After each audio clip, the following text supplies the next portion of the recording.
We are ready to get into game number 1, and XHope already speaking to his hat. That's right. That hat is a companion for him, and he walks through the plays, but he primarily talks to his hat. Now, a lot of players do end up doing that, but sometimes when you mouth too much, you might even give some tells to your opponent. Remember, they're sitting very close to each other, just a couple feet away, or meters, depending on what kind of system you use. And XHope uses his hat as a way to kind of keep himself composed and not give any tells. Now, CitizenNappa, he's a player that's kind of on the up and coming here. We've seen a lot of players from ANZ, not only representing Asia Pacific, but also somewhat of a hybrid representation of the West, primarily because a lot of these players also play on the America server and practice with them. Yeah, the Asia Pacific region, and Australia in particular, is a region that can be difficult to meet the players from. You know, they tend to be relatively insular. As you're mentioning, the Australian players do end up communicating quite a bit with many of the North American pros because they do play on that server. And you know, CitizenNappa did say he felt like it was difficult for a lot of Australian players to get a chance to really make a name for themselves in the scene, because it's difficult for them to compete. But here he is playing on the biggest stage, and XHope, he is really the hope, as was mentioned, of many of these Chinese fans. We heard such an incredible cheer for him when he was introduced. But they've got to be feeling pretty bad about that patches in the opening hand. Yeah, that's a dead draw, the worst card that you want to see there off your opening mulligan. And Nappa doesn't have his own patches, so gives him an advantage in there. As you can see, Chinese fans, they're really desperate to get one of their players through, primarily because they don't have a representative in the Worlds just yet. If you look back at the top 4 from the Bahamas Winter Championship, we took the top semifinalists. None of them were Chinese. Yeah, we already have 2 players from North America, 1 player from Europe, 1 player from the Asia Pacific region, but none of the Chinese players did make it through. This is their best chance, though, because they are playing on home soil. XHope has actually played in this room before. The finals, I believe, of Gold Series last year was actually played in this same arena. So not only does he live in Shanghai and can get easily rest, unlike the other players who fly out here, he has a lot of experience playing in front of these kind of crowds as well. All right, a very explosive start here for CitizenNappa. He innervates out this Tar Creeper to secure any kind of aggression that XHope might push against him. And also, he keeps his coin as a flexibility point for him to use Power of the Wild with the Bloodsail Corsair and patches next turn. And Tar Creeper kind of gives him that extra buff as well. Shaman's supposed to be pretty good against the druid on paper, but it's already not looking very good for XHope. Yeah, the matchup for the shaman typically is a bit favored, but that's because of cards like Melting Portal, cards like Devolve. XHope has none of those, and he has drawn patches and Bloodlust, which is simply the worst card in the matchup. This is much more about establishing a board, killing your opponent's board, and ending up controlling that rather than just that finishing blow.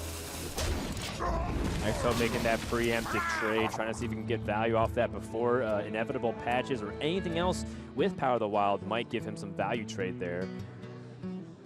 Interesting that Nappa also in his deck list has Genzo the Shark, and these are some of the techs that we're starting to see shape up a lot of the tournament stuff. We see XHope in his Evolve Shaman, for example, has Sea Giant and only 1 Devolve. I wonder if that's going to play a factor at all in this game or in this entire series. CitizenNappa does have a pretty powerful turn here. The Bloodsail Corsair, as you mentioned, plus either coin Power of the Wild or even just coin plus Direwolf Alpha could potentially be enough to take down the totem here. Right. It's interesting because if he does use the Bloodsail Corsair, he can play that and then position, coin out the Direwolf Alpha, position such that he can take down the totem and leave just a 1/1 on the opposing side of the board. He could use the Power of the Wild in kind of the same way, but he will get potentially more value from the Power of the Wild if he does use it. Yeah, he's going to go ahead and use the Direwolf Alpha first. Oh, interesting. Okay, he's placing it on the far left. I'm trying to figure out what the motivation might be for putting it specifically on the far left, because he's not going to get boost on the pirates either way this turn. This is kind of an interesting decision. I'm trying to piece through what the motivation for that might be, and I can't really think of anything off the top of my head. Yeah, I mean, normally when you place the Direwolf, even if you do place it all on one side, you usually place it on the far right, because minion token spawns, such as Power of the Wild, would come out on the right side. This is very peculiar, and I mean, right now CitizenNappa has the board so convincingly that it might not matter, but he's most likely trying to plan a board setup oriented around that, but I don't really think anything comes to mind off the top of my head. Yeah, he's going to end up losing his Tar Creeper to the patches here. Oh my goodness. Mark of the Lotus also picked up for CitizenNappa. And this druid, by the way, is probably the most important deck for XHope to beat, considering that his priest most likely can take out this, but is unfavored against every other matchup. So if Nappa is able to secure a board and run away with this game, I'm going to look at XHope being a heavily underdog from the rest of the series. Yeah, XHope, as we mentioned, his lineup is very unusual considering the overall composition of the field, and this is one of his more conventional decks, and this is one of that more conventional decks, typical strong matchups. So if he does falter in this particular matchup, it bodes very poorly for him moving forward. Do you like spreading out your mana, maybe using your hero power instead of just using both of your buffs, so that way you have a turn 4 play? Right now you have the Bittertide Hydra, but you don't really have anything else to do. Yeah, one of the things that CitizenNappa clearly has to be afraid of right now is the threat of Devolve. If he just plays out all of these buffs, and XHope does have Devolve, he ends up having a really, really weak board. And he's just going to go for it, though. He's going to put everything on the table here. No Devolve for XHope. Does find Stonehill Defender, which is at least a play this turn. But we're seeing CitizenNappa losing a bit of damage repeatedly for the direwolf positioning. Yeah, and I think the direwolf positioning is not paying off. And again, we were having trouble finding out what would be beneficial in the first place for the direwolf, and I don't see any reason for it so far. All right, well, XHope, he has some power options here from the Stonehill Defender, but that's not what this game's going to be about. He is not lacking in powerful things to do with the Sea Giant in his hand. He needs to find something to help him survive, and Culture Footman may be the best in this list. So definitely a very difficult position for the Chinese player. Yeah, Twin Emperor of Eklor and Saga Sothra are just way too slow. If you're able to get them down, and also your opponent has the ability to trade very effectively into it, Goldshire Footman does give him the ability to maybe, discount things for future, or maybe use it for Flame Tongue Totem. I don't think his options are very good, though. No, he actually does. He is ready for action. Goldshire Footman is the pick, but that cannot feel good for XHope. Yeah, using his weapon in case he picks up a second Jade Claws. And CitizenNappa just need to pick up anything, really. And Innervate allows him to play that Bittertide Hydra right now and go all in. And that's actually a pretty good draw here, because Nappa was going to have to take the turn off. Obviously, Innervate is usually a card that is quite weak when you draw it in the mid to late stages of the game. But here it actually gives Nappa a play that can allow him to continue his pressure here and potentially set up 2-turn lethal.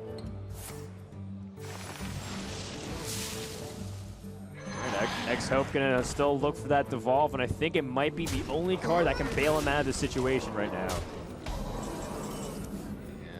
Stonehill Defender, that can maybe buy a little bit of time if he finds another Footman. Yeah. I mean, this is exactly the product of the deck building that we were talking about. That Sea Giant is normally a second Devolve. Right. And he would have actually had the exact answer already to the problems that are presenting themselves, but in this case, XHope is pretty much out of luck here, because the Druid's able to get the explosive start that it usually does. I mean, even if they're not innervating out a Bittertide Hydra, they're able to threaten with Vicious Fledgling. They're able to threaten with Living Mana, and game number 1 immediately goes to CitizenNappa as XHope realized that he's got no other options there.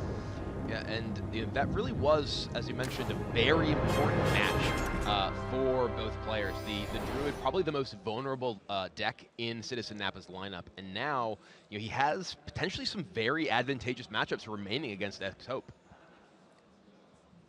All right, well, XHope is going to look to make the comeback here, as he has no longer access to his warrior and shaman for Nappa after the ban. XHope made quite the impression on us in the Bahamas, both of his play and a certain part of his wardrobe. His hat is what he is known for, and he got a chance to sit down and talk with us about exactly why that is. You can see XHope already chewing on that hat. He's communicating with the cards through his hat. There's this whole level of weird mysticism going on. I see my hat as my friend. XHope clutching the hat there. I talk to my hat and tell him to bring me good cards. I communicate with my hat so we stay good friends. He keeps me calm so I can perform well. He was speaking to his deck right there through the medium of his hat. My hat is essential for me.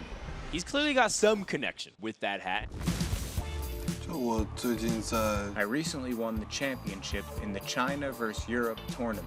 最主要的是锻炼我。 Winning that tournament gave me a lot of confidence and helped me build up a very calm mindset. So this time, I'll be more mentally prepared to win the championship. 拿到了一辆法拉利。 I won a Ferrari as a prize, but I chose to take the cash instead, because it is very costly to drive and maintain a Ferrari in China. 就我只跟 I only connect with my hat during the match. My hat is not interested in helping me pick a prize. 就兜风的 But if I chose the Ferrari, my hat might have blown away.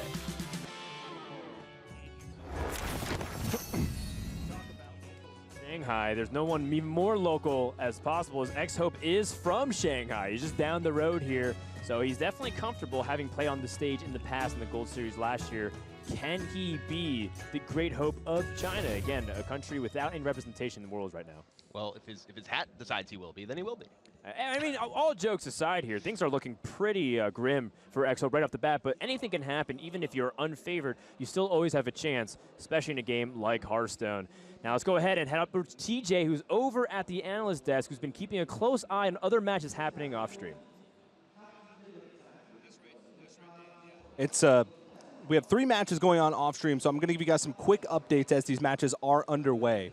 First off, Hoy versus Kranich. Now that match was off to a blistering start. It was Pirate Warrior for Hoy versus Quest Rogue for Kranich in game number 1. And Hoy was able to take a quick victory with a blistering start, as the Pirate Warrior usually does against Quest Rogue. Mage and Trunks, they're in a Paladin versus Paladin battle right now. They're both playing it really slowly, so that match is probably going to go on for a pretty long time. And then finally, Dog versus Kuonet. Kuonet is playing the Taunt Warrior versus the Murloc Paladin of Dog. And currently Kuonet is stabilized at 3 health, and Dog is completely out of resource. So it looks like Kuonet is going to take a 1-0 lead versus Dog in that series. Again, we'll keep you guys updated throughout these first round matches with some of these off-stream matches that are taking place. But for now, let's head over back to Dan and Kibler to get back underway with our matches. Thanks a lot, TJ, and it looks like China is struggling on all fronts right now, as you mentioned, Dog. But not to be confused with the Dog that is a well-known streamer on Twitch. People might have confused that as the Dog is currently here for the Shanghai competition. He is a player that did really well last year in the Gold Series and is now representing China for the spring. He's currently down 0-1 as well.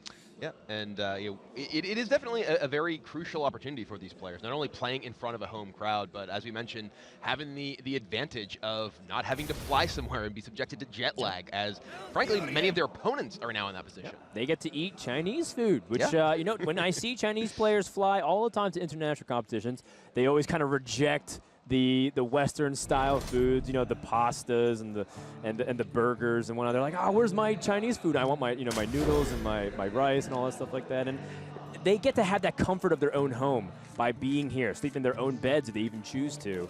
And we'll see if they're able to utilize that to their effectiveness. It's just the first series of the day, so maybe everyone's feeling fresh, but they might feel it later on. All right, well, this matchup could be an opportunity for XHope to turn the tables. This is perhaps the strongest matchup he has remaining, which is the aggro druid versus Quest Rogue. Quest Rogue, the most popular deck in this field.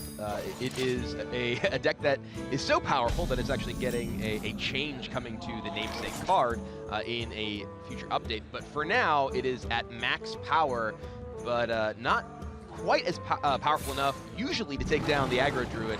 But unfortunately for XHope, he has a very slow start.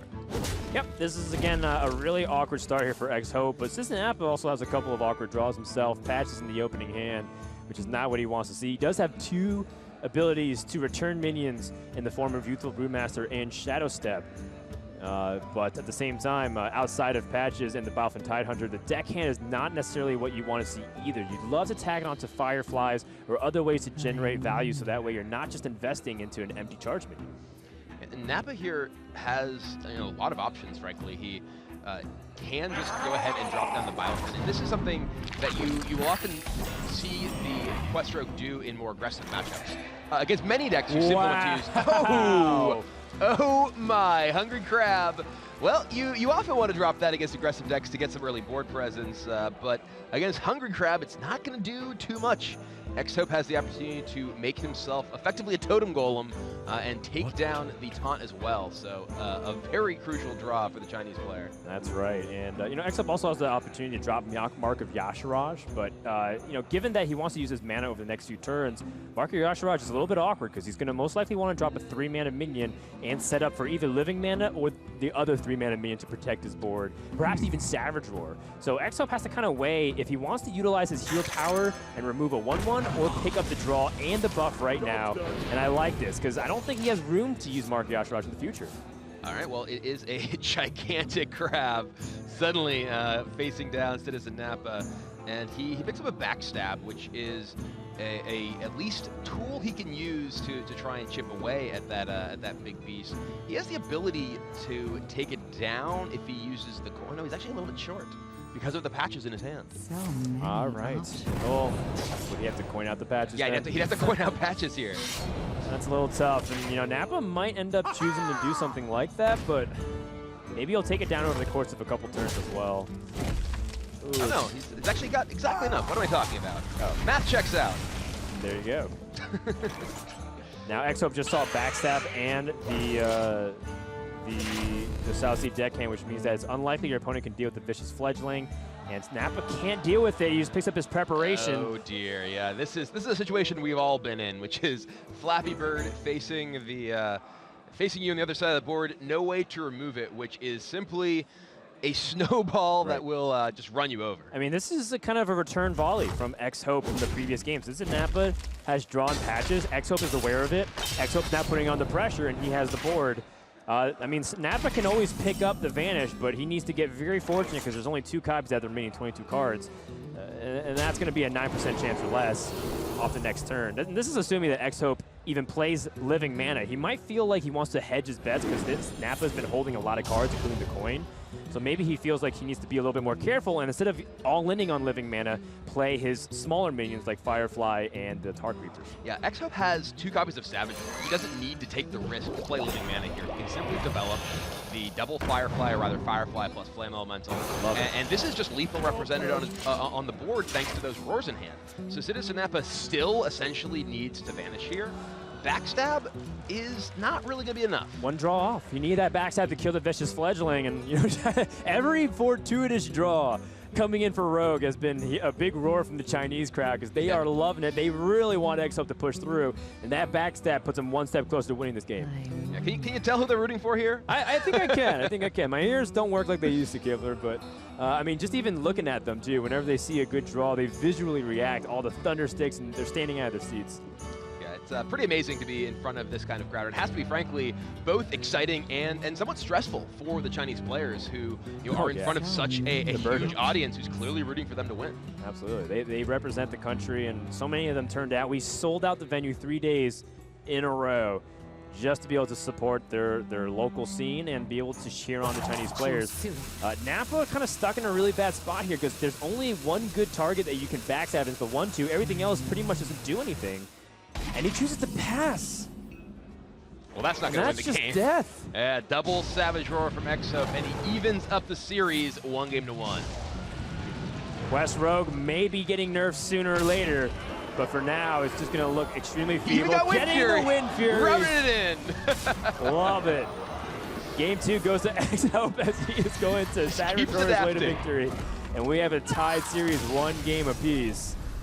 I do want to ask Kibler, do you think Nappa could have done anything differently? We've seen some players choose to dagger on turn 2, but he chose to play very proactively onto the board, getting the Hungry Crab, allowing him to eat it and get that buff and the mark of Yasharaj. Do you think that is too result-oriented, or do you think Nappa could have played it differently? I think the fact that CitizenNappa had not seen a play from XHope would generally lead you to believe there isn't a Hungry Crab in the hand, because there's so many reasons you want to play an early beast, especially. You drop your crab, get some attacks in, maybe a Mark of Yasharaj it. So he actually correctly guessed that there was not a crab in the hand, but ended up getting punished by one coming off the top of the deck. That's right. So I think playing the percentages there, showing that likelihood based off his opponent's hand is not going to have a Hungry Crab, is now going to make it likely that he can secure the board.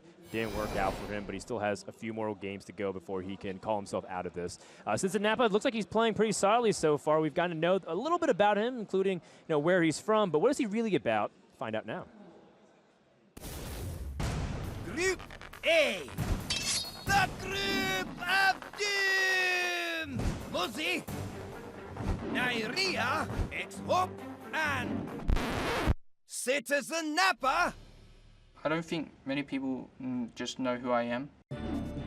They see all the names they recognize, and then they just see me as some random APAC dude. I don't think really they know much about me. I sort of feel like underdog, but I don't really mind that. I haven't really played in a big crowd of 1,000 people before.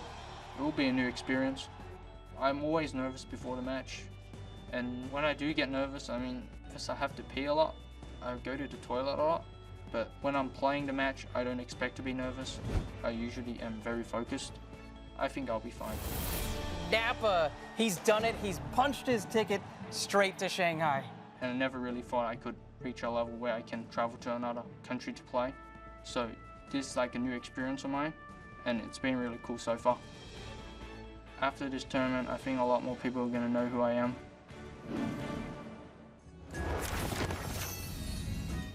CitizenNappa is currently 19 years old. His 20th birthday is actually very soon. It's just in a couple days on July 9th, the last day of the tournament. What a way would it be to celebrate his 20th birthday, becoming the spring champion.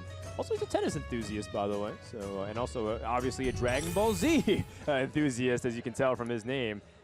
Featuring off the famous Saiyan off of Vegeta as well. So definitely looking forward to see what he's got. And I mean, we don't know too much about him, but maybe this is the beginning of an epic story. Yeah, I think that CitizenNappa here is really a testament to the Hearthstone Championship Tour.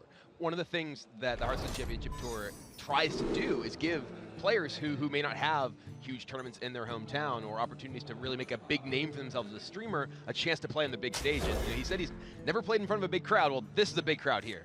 Well, he says Rogue is his favorite class, and he's gone it 2 games in a row, needs to get a win with it in order to move on. XHope, without his Taunt Warrior, as his Priest and his Shaman remaining. He's going to turn to Priest. Now, this is a Miracle Priest that people often say is also control style as well. I'm going to defer to the Priest expert and Kibler on the desk. Why don't you talk to me about how this deck functions against Quest Rogue? So the goal of this deck against Quest Rogue, this is actually one of the better decks as far as Priest is concerned against Quest Rogue, because you are able to actually pressure them.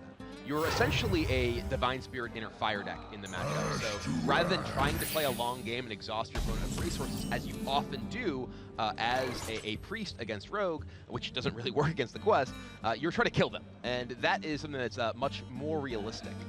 Certainly, and you know, one of the most important instruments of this deck is card draw. That's a lot of reason why people consider it to be more of a miracle component and combo oriented, because you utilize your card draw and you utilize cards like Lyra the Sunshard to draw a huge amount of resources, even if it's not necessarily predictable, because Lyra can give you anything within the Priest range of spells. You still have this opportunity to respond to however your opponent does, and then you're able to use a big combo of Divine Spirit Inner Fire to end the game. Oh, CitizenNappa with the tricky backstab his own minions. So the goal here for CitizenNappa is to obviously complete his quest. And he's going to try to kill his own Igneous Elemental successfully here. Yes. Before XHope can potentially Potion of Madness it and attack it into one of his other minions. So a very heads-up play from CitizenNappa, taking down the Acolyte as well as getting his quest progressed in the long term. That's right. That could make all the difference of whether or not CitizenNappa wins or loses that game, because he's able to backstab his own minion, which I believe he has 2 copies of backstab, so which is a little different than what the traditional Quest Rogues who tend to run only 1. And he doesn't want to give Priest an opportunity to silence it, to Potion of Madness and bump into another minion, and then lose that ability to complete his quest. He has 2 bouncers and he has Shadow Step. Nappa's looking like he's in a good spot. Yeah, and Nappa's overall lineup is interesting because it seems to be built to target other Quest Rogues. He has a lot of aggressive decks, and his decks overall, though, have a anti-Quest Rogue lineup and then kind of anti-aggro specific build decisions like those double backstabs. Yeah, it looks like he's spreading his decks to be able to answer all kinds of archetypes here. I think XHope is weighing if he wants to either spend his minion or mana playing Radiant Elemental, or maybe even tag on the Divine Spirit to make it really sticky and make this Northshire Cleric unable to be removed. So XHope's overall plan to win the game is get a gigantic buffed minion, Inner Fire, and kill you. And that is something that he can start here with the Divine Spirit, because a 10 health minion is pretty difficult for CitizenNappa to really remove. Right. And he frankly needs to get things going before Nappa gets his quest online. But ooh, Glacial Shard, you know, Nappa has to be thinking, okay, well, this Divine Spirit, could there be an inner fire behind this? Do I need to start trying to shut this down with Glacial Shard? Nappa does have that way to freeze it, but that kind of sets his the sort of tone of the rest of his hand a little bit awkwardly, because he needs to then devote bounce effects to the Glacial Shard as well. I mean, I think that's fine. It helps him get survivability, and I mean, bouncing anything else pretty much is the same thing. It just puts a 1/2 on the board. It's true. He has 3 bounce effects. Nappa actually has enough bounce effects that he doesn't need to really worry about using them inefficiently. He can just use them on the Glacial Shard and play for board presence here. Crucially, he knows that XHope's deck doesn't have AoE. There's no Dragonfire Potion, there's no Holy Nova. There are Wild Pyromancers, so he does need to be aware of that as a threat if he does use his resources and go wide on the board. Ooh. I mean, XHope does have 1 Potion of Madness, but I'd be a little scared if I lost this Glacial Shard and my opponent's able to pressure me the following turn. This is always a bit scary when you have already used your bounce effects on a particular minion and you're essentially invested in that minion. It's worth noting he does still have another Flame Elemental, as well as 2 bounce effects he can use in the Flame Elemental. So he's not committed to bouncing this Glacial Shard. Right, and I think based off the way his mana is spread, will he be able to use the quest the following turn? Because he does have preparation in the hand. It would cost 3 to play the Flame Elemental and bounce and play again, and the Shadow Step. So I think he'd be 1 off, or would he actually have the exact mana? He actually has exact mana, I believe, right? Because he's going to have 5 right, because he next can turn. Shadow Step for 0 and then be able to prep it out. Okay, so he set up the quest to specifically get all of this out, and that's why he left the minions onto the board to put as much pressure out. XHope can go fishing with Shadow Visions. He can get Potion of Madness, clear his board, even play double Radiant Elemental and play it for free and set up for either a really powerful Lyra turn, or be able to just have enough minions to survive the pressure and maybe get a big inner fire minion to fight back. Yeah, XHope only has 1 copy of Potion of Madness, so he is going to need to find it with Shadow Visions. He's got to decide quickly. He's almost out of time here. And once the rope starts burning down, it is difficult to resolve Shadow Visions and actually play everything in time. He's just going to go with Lyra on the board. So here he's basically saying, okay, I don't believe you can complete your quest this turn. But CitizenNappa has the perfect cards to set this up. Yeah, I mean, and frankly, from XHope's perspective, literally this just has to be Nappa's hand. It has to include preparation, it has to include Shadow Step. And unfortunately for him, though, it does. And Caverns Below is coming out right now. And this means he can actually clear off all of XHope's board. He has 3 attacking minions that can kill all 15 health worth of minions on XHope's side. And this is a disaster for the hometown hero. Yeah, this did not work out for XHope at all. He is immediately conceding. That game, he knows it's over, and he just doesn't want to play anymore. That's a 2-1 lead for CitizenNappa there, and you gotta wonder, what if I was able to search for the Potion of Madness? You know, can I make a read on my opponent's hand? He clearly played 1 Flame Elemental, was expecting to bounce another one, so you can interpret at least 1 more bouncer because of the way the hand is, but you know, putting him on the preparation as well, do you think he was able to narrow down that range here, Kibler? Yeah, and I mean, I think that he felt like he had perhaps a low enough chance to even find a Potion of Madness to be able to use to clear off part of this board that maybe his best chance is just hope that he doesn't have it. And that's what he went with, but it did not work out. I mean also the other side, if he was able to play the Radiant Elementals on the board, Lyra is still very good the following turn if any of them survive. Granted, he might not have a spell to be able to use on it, but he's at least spreading out his bread, and we'll see if he's able to bounce back from this Miracle Priest game, because I think that wasn't his best showing. In the meantime, TJ is upstairs ready to check in with more updates on what's happening for the matches off stream. That's right, guys. Thank you very much. Matches off stream are going well. Quick updates, though. Hoy versus Kranich. Both players have pretty quick lineups, so to give you an update there, Hoy was able to take a victory with his Paladin in a Paladin mirror in game number 2 to go up to a 2-1 lead in that series. Going over to Kuanet versus Dog. Kuanet is dominating that series. In game number 2, Kuanet brought his Jade Druid against the Mage from Dog. And at one point in the game, Dog was actually forced to Pyroblast an Auctioneer from Kuanet to deny the draw since both players were out of resources. So Kuanet has a 2-0 lead in that series at the current moment. Mage versus Trunks, they had a pretty grindy battle right at the start with Paladin versus Paladin, and Mage was able to take the edge with his control Paladin. They're well underway with game number 2, with Mage playing his Quest Rogue, trying to get it done. Or sorry, with Trunks playing his Quest Rogue, trying to get it done. Again, we'll keep you guys updated on the off-stream matches again, but for now, let's send it back over to Dan and Kibler to get back into the XHope match. All right, well, CitizenNappa only 1 game away from being able to get his first win in the Spring Championship. Keep in mind that we're playing group stages, double elimination, so if you're cheering for your favorite player, whether it's one of these in Nappa or XHope, or maybe it's Muzzy versus Nyria, another match that's happening on the other side of Group A. Muzzy, this is a live shot of him backstage as he is looking awake, well prepared, and honestly, it looks like he's pretty optimistic about his chances as he's going to be playing on stage up against 2-time HCT Global Stage finalist in Nyria. It's going to be cool to see who takes the edge there in a clash of the classic Europe versus North America. Yeah, that's a battle of heavyweights, frankly. Muzzy has been touted for a very long time as one of the top players in the world, and really put a cap on that with his 10-0 run during the playoffs. And Nyria back-to-back championships just now. So that's going to be a real match to watch. Yeah, I'm a little jealous of Raven Sato, who will be able to bring you guys that next match, but we still have 1 potential game left here. If CitizenNappa can close it out with his Pirate Warrior. And he's going to go ahead and cue that up here. Now, XHope has the Shaman, which has Sea Giant as opposed to Devolve. Not necessarily as applicable in this matchup compared to other Flood the Board type matchups, but you never know. Pirate Warrior sometimes can go very wide with patches, South Sea Deckhands, even the Bloodsail Corsair. And if things stack up enough, ooh, I mean, that's not a good draw, but at least XHope still has early game plays there with the Fireflies. And Shaman is favored against Pirate Warrior, at least on paper. Yeah, generally the Shaman has tools to really fight back for the board in the early to mid game, and has enough ways to absorb damage late. The fact that the deck plays 2 copies of Thing from Below, as well as, at least in XHope's version, 2 copies of Stonehill Defender, means that the late game weapons and charge minions aren't nearly as threatening as they are for some other decks. All right, now this is a decision that a lot of Pirate Warriors split on, and the more I hear about it, the more I feel like playing Upgrade on turn 1 isn't necessarily that bad. A lot of people feel like, well, I want to save Upgrade for a better weapon, Fiery War Axe, or maybe even the Rusty Hook off the N'Zoth's first mate. But playing the Upgrade in turn 1 still gives you flexibility of answering a lot of those early minions over time, and also it makes sure that you're mana efficient. Nappa chooses to hold on to it instead. What do you think, Kibler? So holding on the Upgrade gives him flexibility.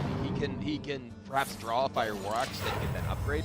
Getting the upgrade down in turn 1, unless he draws another 1-cost card, doesn't really impact his curve here. It's not like he's going to upgrade and then just use the weapon attack.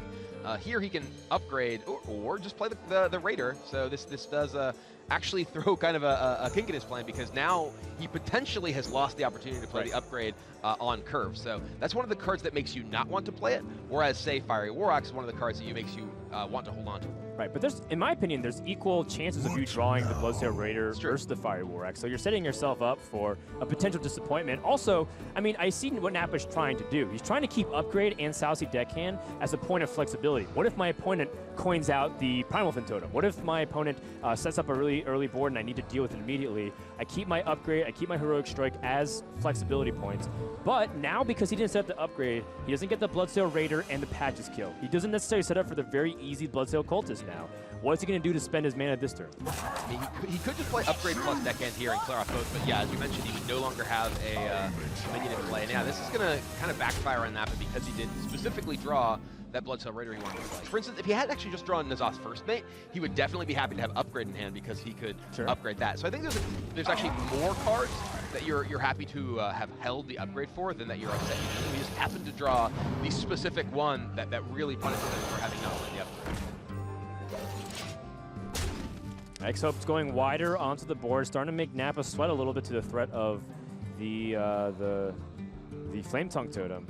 And remember, we're talking about Bloodsail Cultist as being one of the cards he may want to set up for. It is one of the highest win rate cards in Pirate Warrior. People might expect some other really powerful ones, but outside of N'Zoth's first mate, Bloodsail Cultist is number 2. So being able to set up a very, very powerful spike on turn 3 is of the utmost importance. Nappa doesn't have that. Look at this turn 3, he just hero-powered passes, and that is a huge punish for not being able to play Upgrade on turn 1. Yeah, this does leave him with the ability to play Deckhand plus Cultist the following turn, which means that he'll have an upgraded hook here and be able to clear off multiple minions. But this does also give XHope the ability to clear off this Bloodsail Raider fairly easily as well.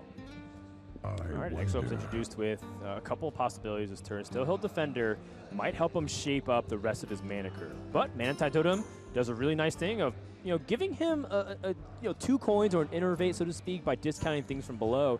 And I feel like I can justify both of them based off the way the board is. Yeah, the fact that he picked up the second copy of Thing from Below definitely can lean toward Mana Tide Totem being an attractive option here.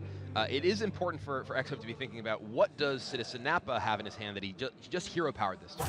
He can very easily have, say, Chron Elite, which frankly punishes either of your plays.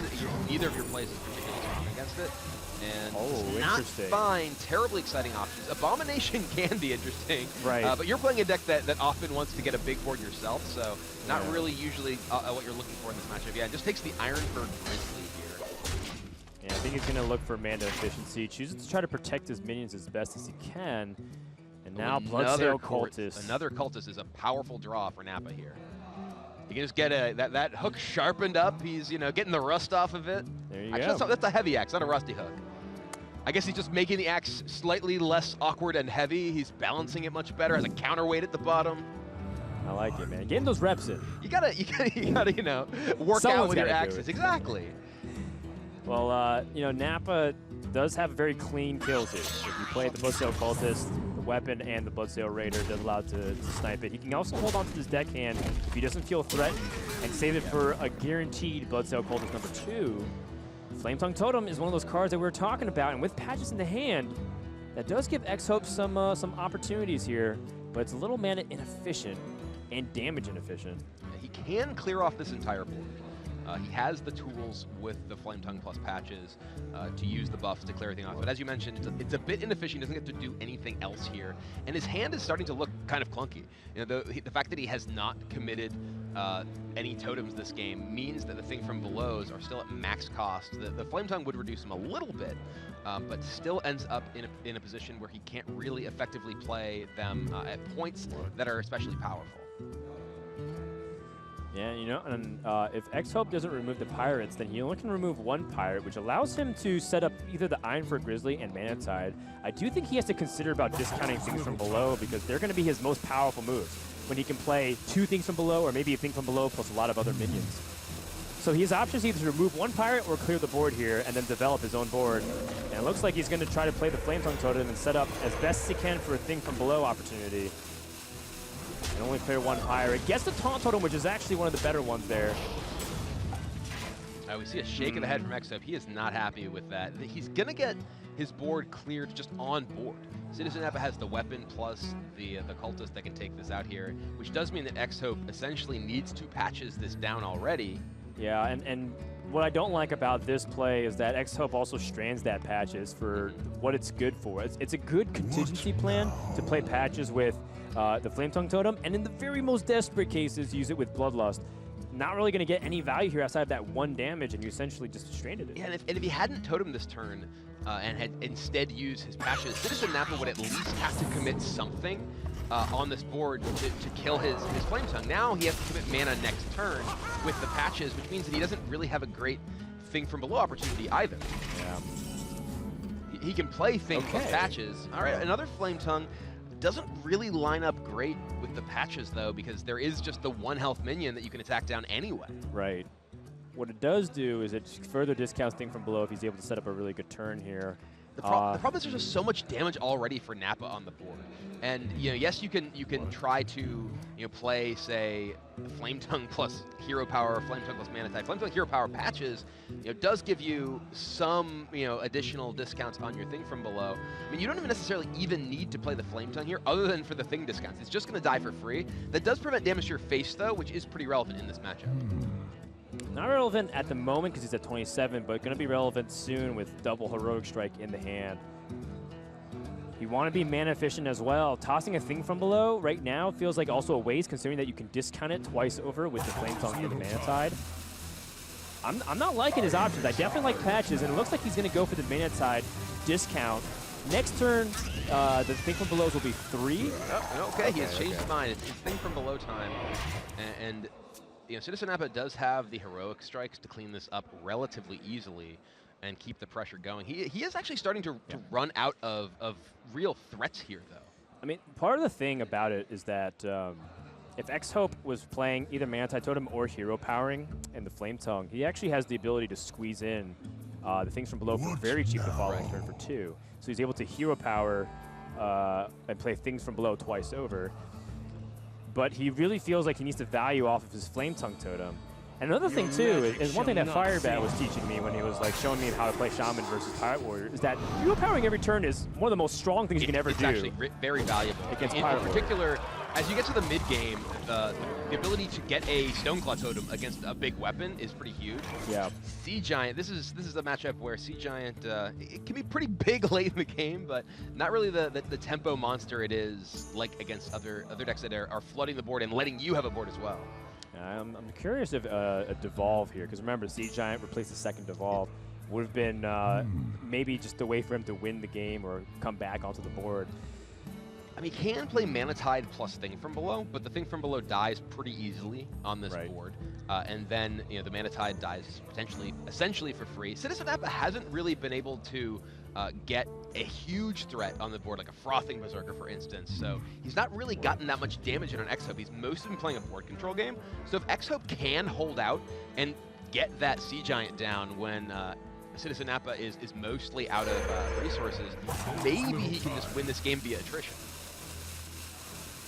Ironford Grizzly just dies immediately to the weapon or even a value trade. So I think from below is much better, but he's trying to go for a big swing. Okay, so I mean, I kind of like it because I think the way you win this matchup is a decisive swing. Even if you're at 7 health, if you know that CitizenNappa has already used Spellbreaker, no Mortal Strikes in his deck, if you can lock him out of the board one time, you're going to win. This is something, again, that when I was talking with Firebat, I was emphasizing. Swing the board. That's why you want to hero power as much as you can. Stall, get that Maelstrom Boredom, get that Devolve, get that thing from below, and Pirate Warrior can't kill you even if you're at 10 health or less. All right, so CitizenNappa set up everything he knows he's doing, and now he's debating, do I kill this totem, or do I get 4 damage to the face? Or actually, no, it's 3 damage to the face. You already attacked with the Spellbreaker, right? Right. He's already attacked. I think the last thing is where, like, is this Mana Tide worth letting him live? Yeah. So, do I want to get this extra damage in? He does want the damage, and Bloodsuck Corsair not too powerful against the Rusty Hook from the first mid here. This one is a Rusty Hook, not a heavy axe. You got to know which 1/3 weapon comes off of what. It's important. If Exo's hero powers and totems, Thing from Below becomes 1, so that's 5 mana invested for 3 minions. Sea Giant becomes 1. Bloodsuck Corsair makes it 0. He has an opportunity to play pretty much his entire hand outside of the Jade Claws. Oh, no, Jade Claw summons the minions as well. It does, but it effectively costs 1 mana with the... Right. So there's a lot of ways for him to finagle this and basically play his entire hand. He actually, but CitizenNappa actually, I believe, has exactly lethal if he doesn't get a Stoneclaw Totem, because he'd be playing just Thing from Below for taunts. He has the Heroic Strike to punch through. There's 7, 8, 9, 10, 13 on the board for Nappa with the Heroic Strike taking down the Thing from Below. So XHope, I believe, simply needs to get a Stoneclaw Totem this turn, or he is going to be dead. He might not. He might just play pretty much everything.